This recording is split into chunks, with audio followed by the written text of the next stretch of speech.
अरविंद गिरी जी और पूरे उनकी काकानी के साथ बैठक हुई और बहुत सी बातें पार्टी की तरफ से और जानकारी उन तक दी गई।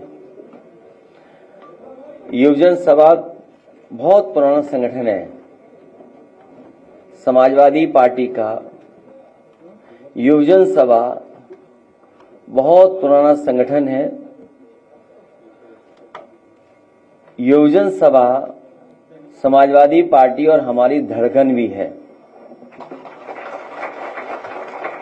हमारे साथ जहां अनुभव और आशीर्वाद है, वहीं नौजवानों की ऊर्जा भी इस बार चुनाव में लग करके समाजवादी पार्टी को और मजबूत बनाने का काम करेगी। इनका उत्साह और इनकी एनर्जी और इनका साथ हम लोग लेकर के आगे बढ़ेंगे। जिस तरह से इन्होंने लोकसभा का चुनाव जिताया था, आने वाले समय में भी ये विधानसभा के चुनाव में समाजवादी पार्टी की पूरी ईमानदारी से मदद करने का काम करेंगे।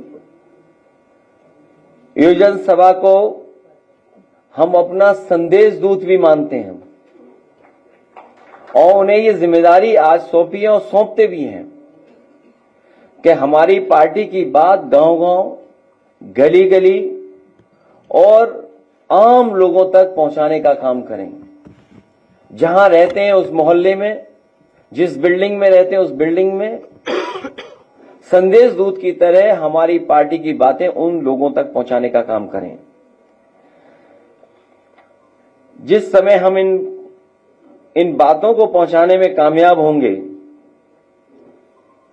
हमारी जीत को कोई रोक नहीं सकता। जहां युवजन सभा के लोगों से हमारी बात हुई है, वहीं पीडीए की सरकार बने, पीडीए पंचायत उन्होंने की है। पीडीए के कार्यक्रम बहुत जिम्मेदारी से किए हैं।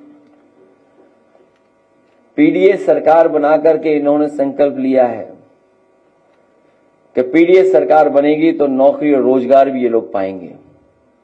ये बात जन जन तक पहुंचाने का भी संकल्प ये लेकर के जा रहे हैं। जो सवाल इनके सामने हम लोगों ने उठाए और रखे हैं, अग्निवीर जो नौकरी दी है वो पक्की नौकरी नहीं है। शिक्षा मित्र के साथ भेदभाव हुआ है। आशा आंगनबाड़ियों के साथ भेदभाव हुआ है इस सरकार में। 69,000 भर्ती वाले सबको जोड़ना है, उनके साथ भी बड़े पैमाने पे भेदभाव हुआ है सरकार में। ये पीडीए की एकता का आधार युवजन सभा ही बनेगा। और वो पुरानी कहावत है कि जिस ओर जमानी चलती है उस ओर जमाना चलता है। न केवल मुद्दों को उठाना है, बल्कि समाज में लोगों को जगाना भी है, जोड़ना भी है। क्योंकि जिस तरीके से बेरोजगारी बढ़ रही है, ये सरकार अपनी नाकामी छिपाने के लिए तरह तरह की चीजों को अपनाती है। इसलिए बेरोजगारी है, घटती नौकरियों के अवसर हैं, योग्यता के अनुरूप काम की कमी, कम वेतन मिल रहा है, युवतियों के लिए असुरक्षित वातावरण इस सरकार ने दिया है। उस वातावरण को कैसे बेहतर करेंगे? शिक्षा में राजनीति का हस्तक्षेप, और हस्तक्षेप इतना बढ़ गया है सरकार का कि अपॉइंटमेंट से लेकर के नीचे के अपॉइंटमेंट भी, अगर किसी विचारधारा से आप नहीं जुड़े हैं तो आपको वो नौकरी नहीं मिल सकती है।